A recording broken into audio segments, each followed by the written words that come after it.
You're listening to the Balanced Educator Podcast, episode number 137.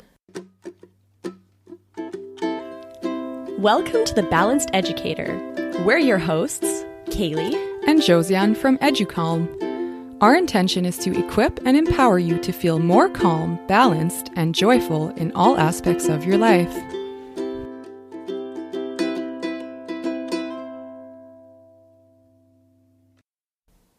Hello there and welcome. We're so excited to have you here with us today. In this episode of the Balanced Educator Podcast, we're talking about how to teach self-confidence in the classroom. We break down how we incorporate positive self-talk practices in elementary school, middle school, and high school, and the exact activities that we do to help students understand how beliefs are created and then how our beliefs about ourselves impact both our well-being and then our success in school and life. You're going to leave this episode with concrete strategies to help your students build their self-confidence and their positive self-talk. But before we get into the interview, we're excited to share this week's sponsor. We recently heard from a community college professor who's been teaching for over 30 years. Her name is Ginny Horan, and she's seen students struggling more and more with college work and time management despite all the advances in technology. Time management is the number one reason students drop out of college. So she decided to teach her students how to use a paper planner to manage their time, and they said it was life-changing. By writing down their commitments and schedule by hand and being able to see their week, the paper planner tapped into visual learning and the brain activation that happens when we write rather than tap. She also wanted to provide college success tips and mindfulness and gratitude prompts each week. So she created the Centered Student Planner, which includes a link to a private video channel with college success tutorials. The CSP sold out last year despite the pandemic. It's an amazing tool for high school and college-bound students and a perfect graduation gift. Right now, they're offering a free printable booklet called The Go-To Guide to Finals when you sign up on their website. Go to www.thecenteredstudentplanner.com to check it out. Again, that's www.thecenteredstudentplanner.com. All right, let's get into today's episode. But just a disclaimer before we start, I just got a puppy. She's so cute. Her name is Juno. So now I've got Nova and Juno. And then, of course, Bo is here with us too, Josiane's dog. So we've got 3 dogs in the room with us today. We just walked them and they're all sleeping. But if you hear some funny noises, it's probably them.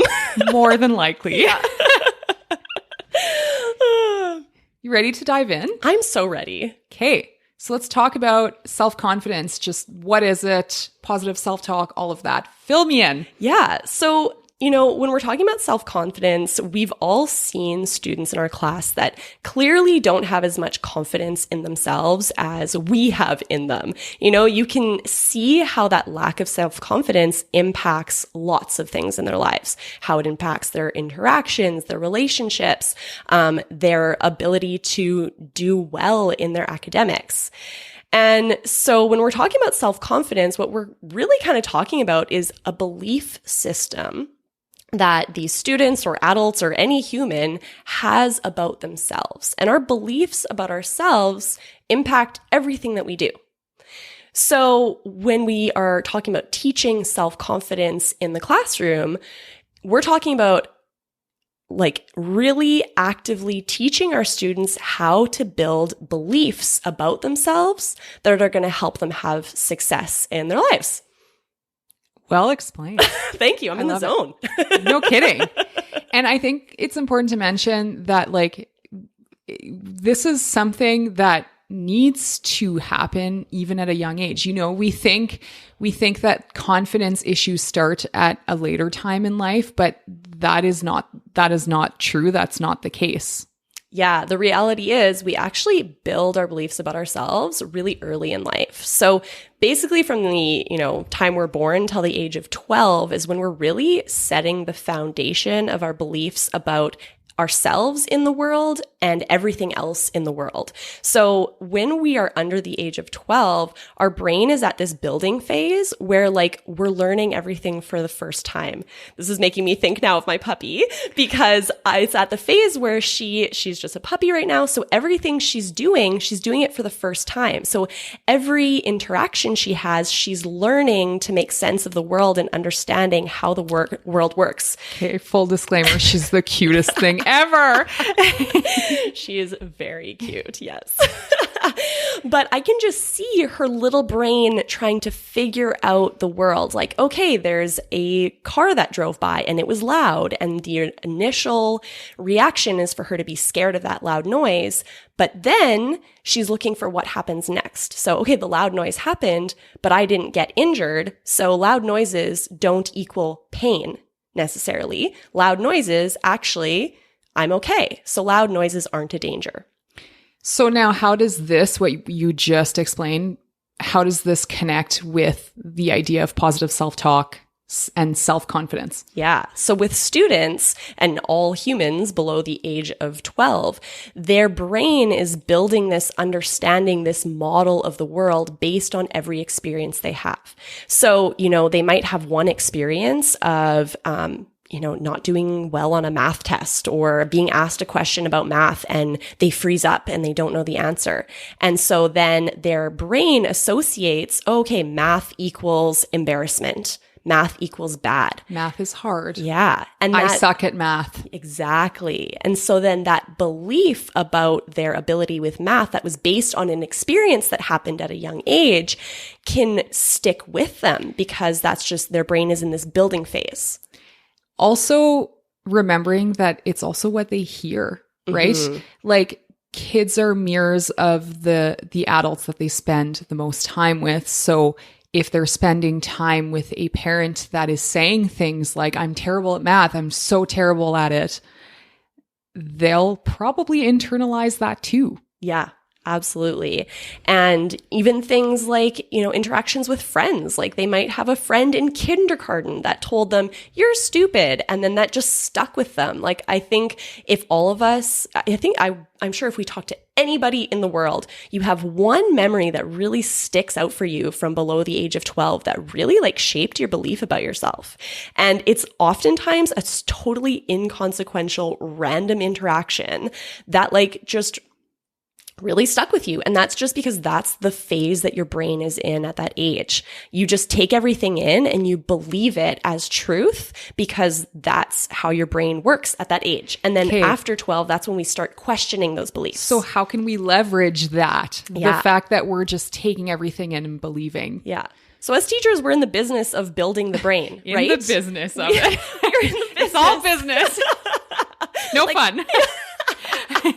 Like our job as teachers is to like help shape our students' brains. So, we think about shaping their brain around math, science, languages, all those things. But we are also shaping their fundamental beliefs about themselves. And those beliefs about themselves are going to carry them through their lives. So if we can actively teach them at that young age how to have positive beliefs about themselves, that's going to affect everything. It's going to affect how they act in class. It's going to affect their confidence in being able to accomplish their goals. It's going to affect everything. And how they tackle new challenges. Yeah, absolutely. So like if we're thinking about beliefs and building these beliefs, I like to just think of like these two different scenarios, okay? So if you are going into a brand new room, okay, let's say you're going into a room, you don't know anyone in the room and you have no idea what's going to happen in there, but you know that when you get there, you're going to have to like perform a task, okay? It's like a complete unknown, okay? Scary. Totally, completely unknown. Yeah. So if you are standing outside that door, just imagine yourself standing outside that door and in your mind, you're like, oh, I'm probably going to mess this up. Like, oof, I don't know. I'm not very good at thinking on my feet. I'm probably going to say the wrong thing. Who's going to be there? Are they going to be judging me? Is this a test? Is like, what's going to be on the other side of it? How does that feel in your body? Oh, I'm nervous. Yeah, you're actually creating the hormones for fear, for anxiousness, for fight and flight.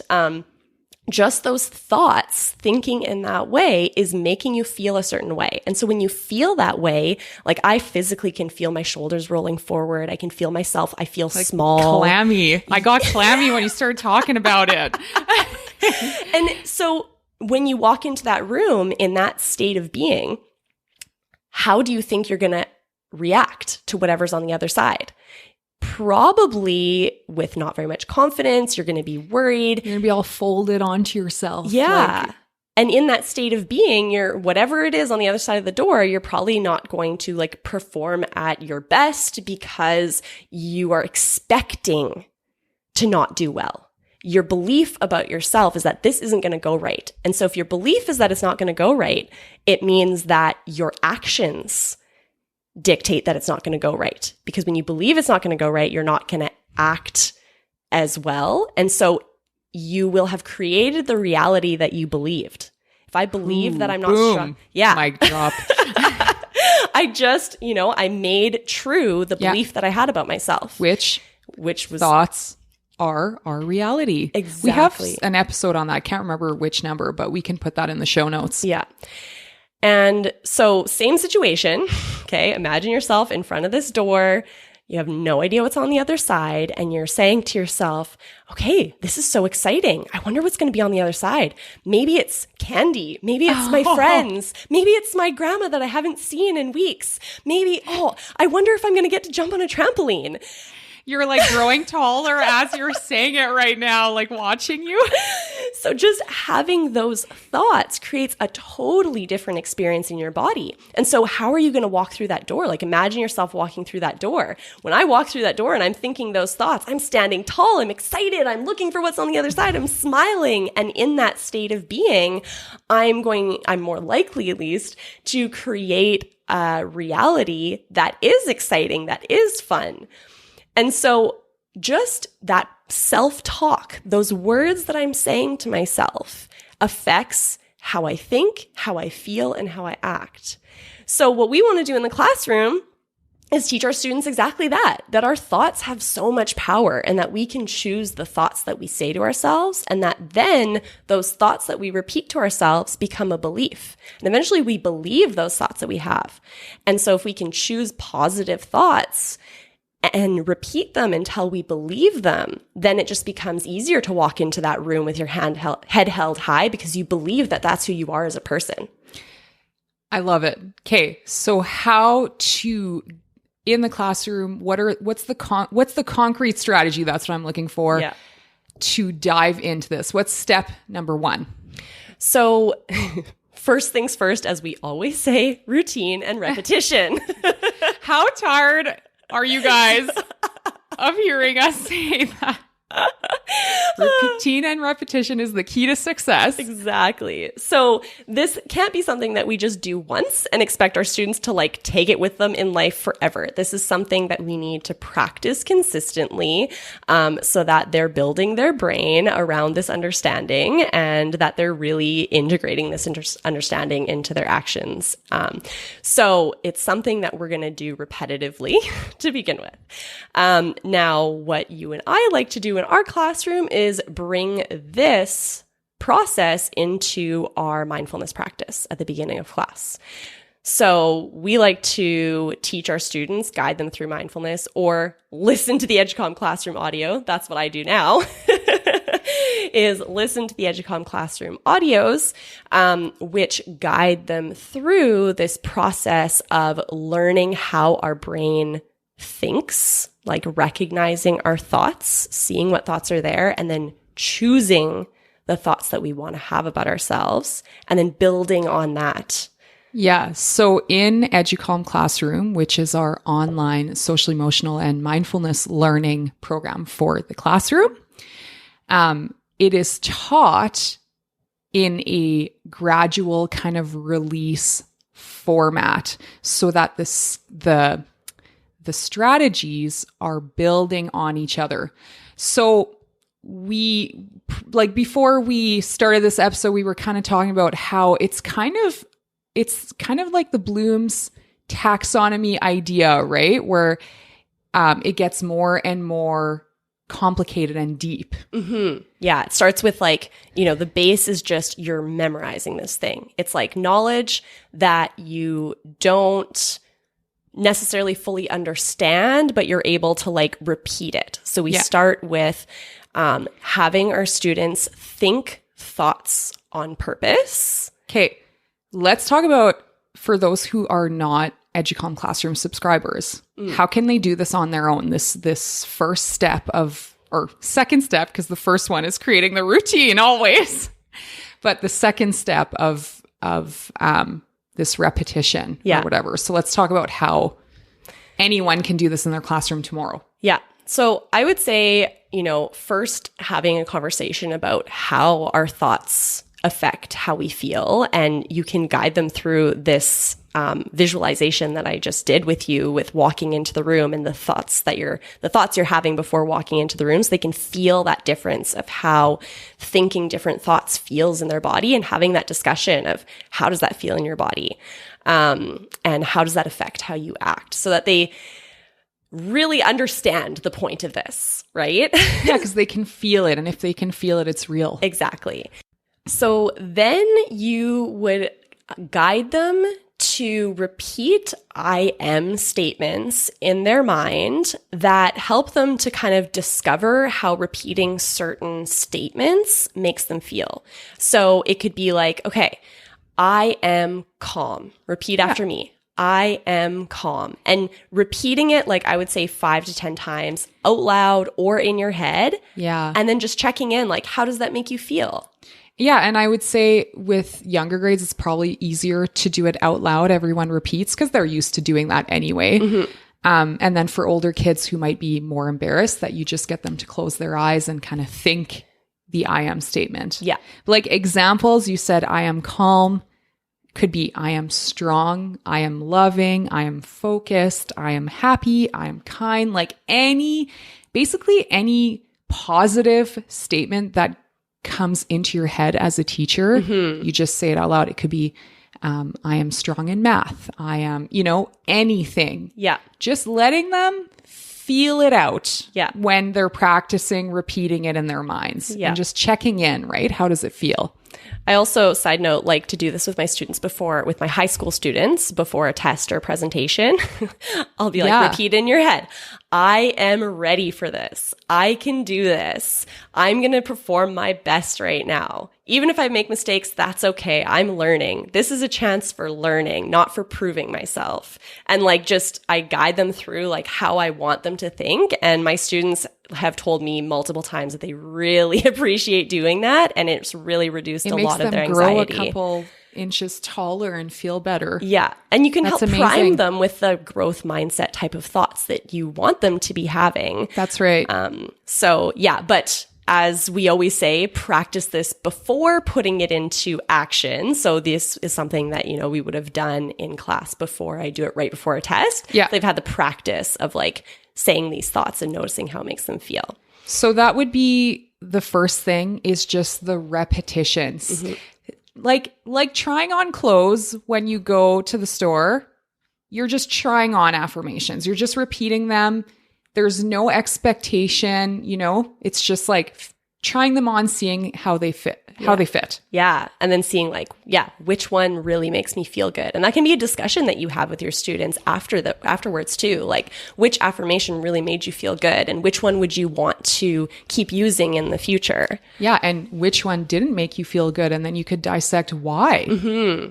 So many opportunities for discussion here. Yeah. Yeah, totally.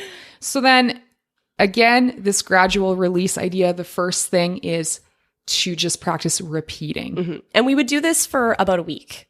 At least, you want to do this practice of just you say the affirmation, they're repeating it out loud, or they're repeating it in their head. And just, I don't know if we actually defined what an affirmation is, but it's a positive present tense statement that helps you to feel the way you want to feel, even if you don't feel that way yet. So what we're doing here in this first week of just saying these positive I am affirmation statements is we are like showing our students that repeating sentence, a phrase, a thought in our mind helps us to create emotions that help us to feel that way. Which so step one. We know works because we've been using affirmations and I am statements for years. Yeah, and it makes a difference. It has crazy. been life-changing.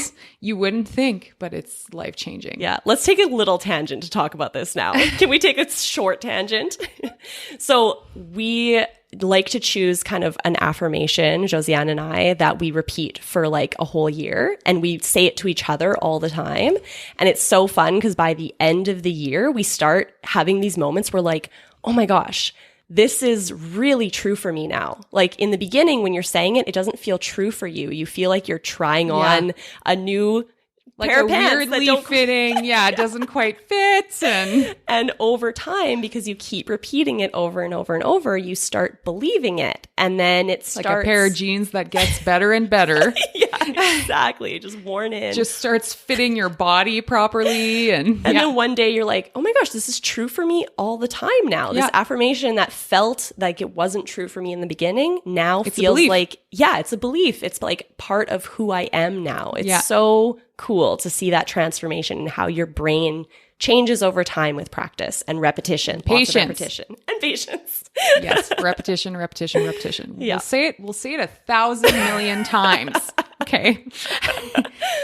Okay. So, repetition, and then next step. So then the next step is we want them to identify positive feelings that they have about themselves already, or like positive beliefs that they already have about themselves that are easy for them to say that to themselves. Yes. This for certain students might be very difficult though. It was so interesting when I did this with my high school students. They really kind of felt awkward saying positive statements about themselves. And we had a really interesting discussion about how like, oh, you're just, if you say positive things about yourself, it means that you're like, what's the word I'm looking for? Like egotistical, like you shouldn't be saying good things about yourself. That's really like means you have a big ego. And I'm like, no, you need to say good things about yourself. It's so important. So it's interesting how like our society has taught us that we're not supposed to think good thoughts about ourselves.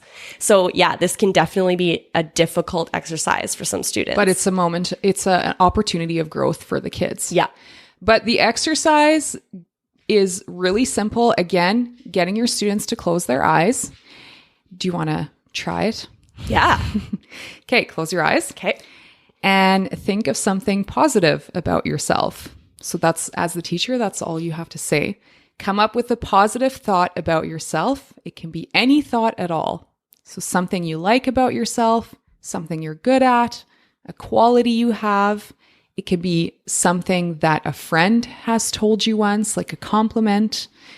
And it can be something as simple as I am awesome, or I am special, or I'm kind to others.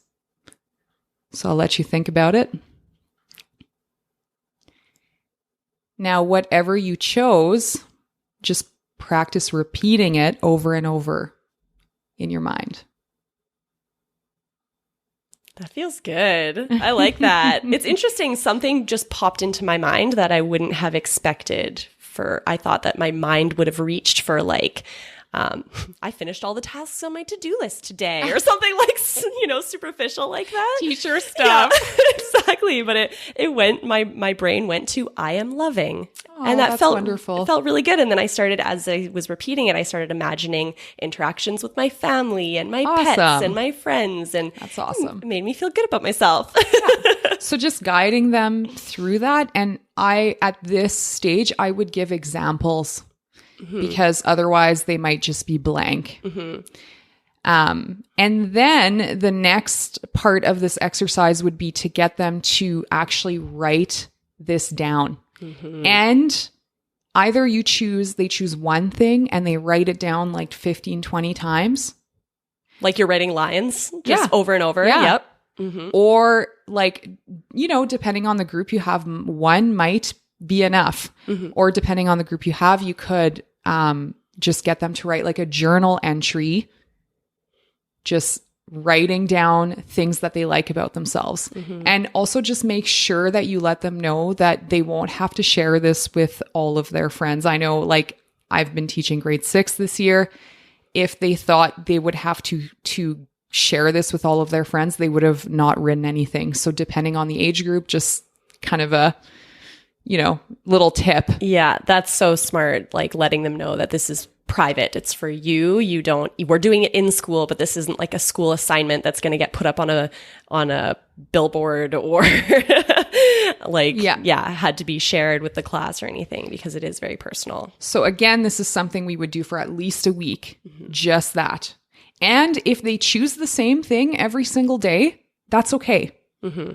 Like there's nothing wrong with that. We're building. Yeah. It's gradual release, gradual building of these positive thoughts. Yeah. And especially for like middle school, high school kids that probably have that idea that it's like bad to think good things about yourself. It could take them the whole week before they're even really like opening up to the idea of thinking positive thoughts about themselves. Yeah. It actually really floored me how hard it was for me to get my students to think positive thoughts about themselves. Like I forgot how when you're a teenager, how like self-conscious you are and how, it is this like negative narrative about being confident. This is definitely a whole like activity unit type thing that you have to have the groundwork in your class. Your classroom has to be a safe space. Yes. Your students have to know that they're safe, they're respected before diving into any of this. Yeah.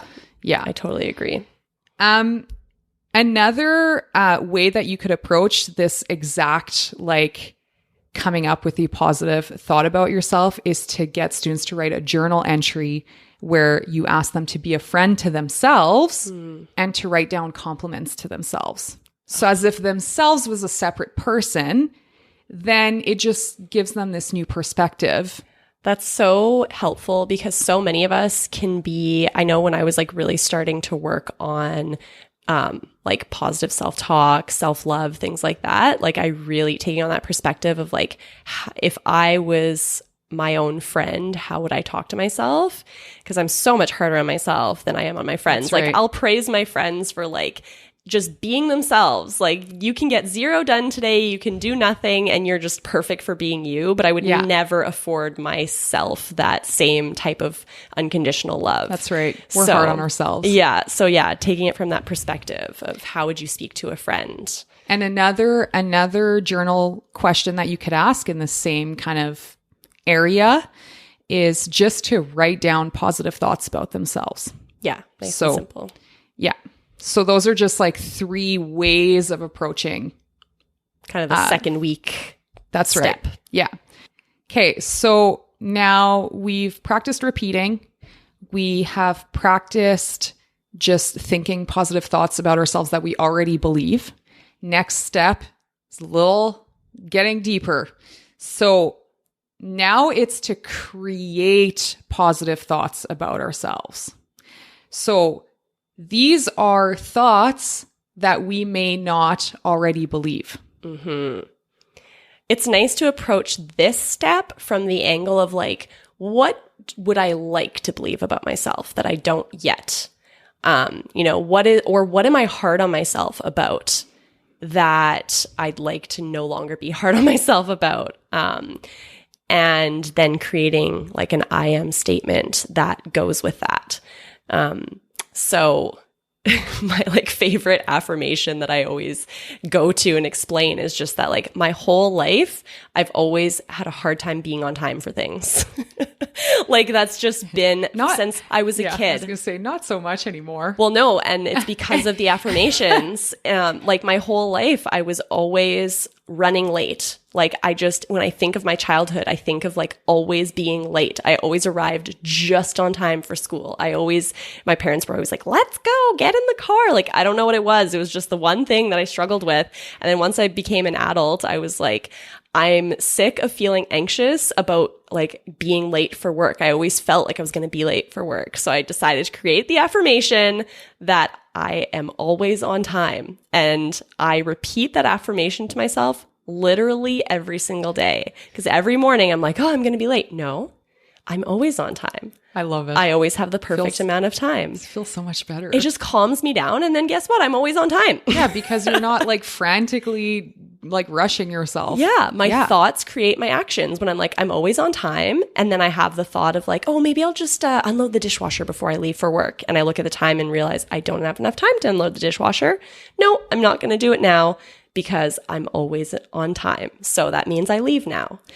So in the classroom with students, that could look like, again, closing the eyes, just like we did in the first 2 steps, 3 steps. I don't know how many steps we're at now. It doesn't matter. It doesn't matter. 3 now. So asking students to close their eyes and then to think of something positive that they don't yet believe about themselves, but that they would like to believe about themselves one day. So it can be anything at all, anything that they wish that they liked about themselves, something that they'd like to be good at one day, a quality that they feel that they would like to acquire, anything positive that they'd like to think is true one day. Mm-hmm. And then ask them, so let them think about that for a minute or so, and then ask them to turn that thought into an I am statement. So for example, if you'd like to be stronger in math one day, you could say, I am strong in math. Or if you feel you'd like to feel more focused, you could say, I am focused. So the trick here is students or people, when they're creating I am statements, tend, when you don't yet believe it, you tend to like water down the statement. So instead of being like, I am good at math, you'd be like, I am okay at math. Yeah, or like, one day I'll be good at math. One day I'll be, that's a big one, putting the one day in there. And so the idea here is to like say the statement as though it's already true, so that it's like you're already that person that is good at math, even if you don't believe it yet. And then the practice is repeating it until you believe it. That's right. Yeah. And so writing, journaling questions that could go with this, asking students to create positive thoughts about themselves and then turning them into I am statements. So as a journaling activity. So basically what we just did with the eyes closed, now on paper. And it might be a lot easier or more effective with younger grades to actually start with the journaling part and then repeating it in their mind after, especially with like, I'm thinking kindergarten, grade 1, sure. like they wouldn't be able to build that I am statement. So that could be like a whole English ELA lesson or French lesson about creating that statement. And this could definitely you could talk about the like capital letter at the start, the period, like going through how to write a sentence, all that, like, yeah. Lots of ways that this can really get integrated into your regular curriculum. Like this doesn't have to be a whole extra thing that isn't connected to what you teach. This can be how you teach something. Yeah. I mean, this year I taught ELA and health and I always integrated one with the other. It was amazing. Yeah. Another journaling question could be, think of things you don't yet believe about yourself, but that you would like to believe about yourself one day. Mm-hmm. And then another thing we could do is getting students to choose that one, because you can't work on all of the things that you want to get better at once. You have to choose one thing, because then you get squirrel brain, you get overwhelmed.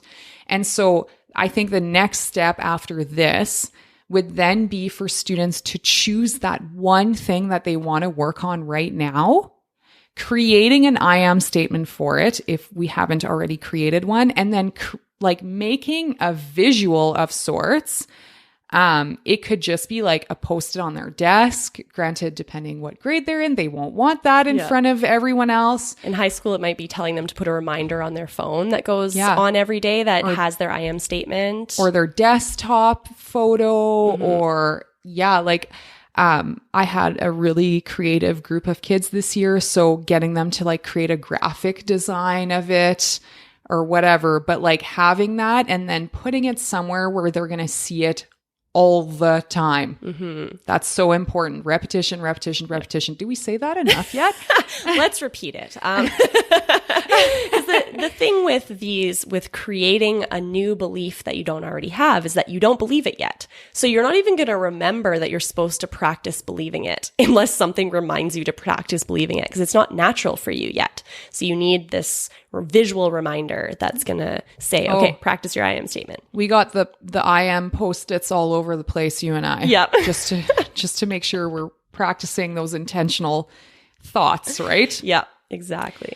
So pretty much in Educom Classroom, there's 5 audios in the positive self-talk unit, and they're pretty much organized in the way that we just explained. So it's like the concept just builds on each other as the unit goes on. Yeah. And the idea is that by the end of the unit, which takes 4 to 5 weeks, that they are starting to believe the thought, or in the beginning stages of believing, or they half believe it. You know, they're on their way. So giving them the tools to then understand that they can choose to believe what they want to believe. They just have to work at it. Yeah. So we're basically at the end of that unit sending them off with this amazing, amazing, amazing strategy that will help them their entire lives. Yeah, exactly. Actually, that just reminded me, I did like a survey of my students at the end of the year to ask kind of what their takeaways were from doing EduCalm all year. And a few of them said that their biggest kind of learning and takeaway was that like they can choose their thoughts and they can choose how they talk to themselves. They have that choice. Amazing. And that, you know, you did your job when, right? Oh, that, it felt really good reading those surveys beautiful. And seeing what all the takeaways were. So that's exactly why we do what we do. Exactly. That makes me so happy. And then in the unit, there's also booklets with all of these journaling questions. There are posters. There's also, we were talking about like creating a really beautiful visual poster. There's like a template in there that you can just print so the students can use right away, no prep.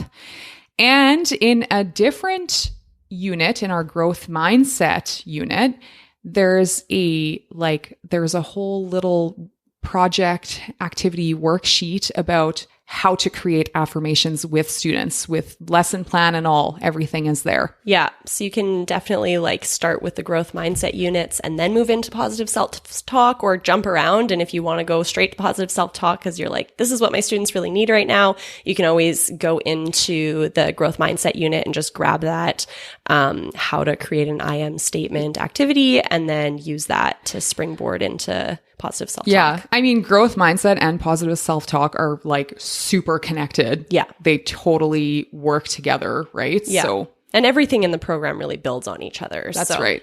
Yeah. I love to do the growth mindset units. There's 2 growth mindset units, and then the positive self-talk. Because then it's like you give them that base of like learning that they can do anything they set their mind to, and then sending them into this positive self-talk is like a perfect next step. Yeah. Yeah. Absolutely. So you can try EduCalm Classroom for free if you're not already in there. What's in the EduCalm Classroom free trial? So when you sign up for the EduCalm Classroom free trial, you're going to get access to the first unit of our EduCalm Classroom program. So the EduCalm Classroom program gives you audios, booklets, activities, worksheets, everything you could possibly want and need. Yeah, in both English and French. And there's enough content in there to last you more than a school year. So you wouldn't even be able to go through all of this in a year. That means that you have enough that if you're doing it from year to year, you can kind of try new things.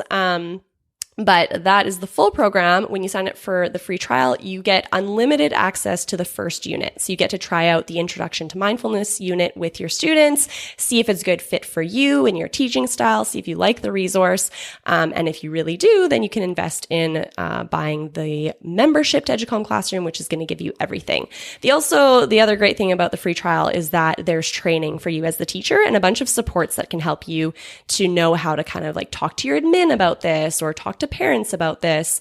So really anything that you want, training video, everything you need to get started with confidence is in that free trial. And it never expires, the free trial. So you could use the free trial for years to come. Yeah. So if you sign up now, like don't think like in a month you're done. You're good to go. Yeah. And if you find that the first unit is enough for you, then perfect. You have a free resource forever to enjoy. And did I say it's bilingual? It's English and French. You did, yes. Okay, perfect. But no harm in saying it again. Repetition. Repetition is key.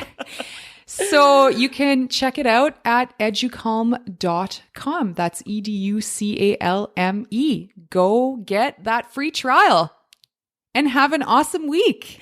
Have a wonderful week. We appreciate you. And if you enjoyed what we talked about in today's episode, or if you enjoy the show in general, please share it with a friend or colleague that you think would get value from it too. Sharing is caring. Bye. Bye.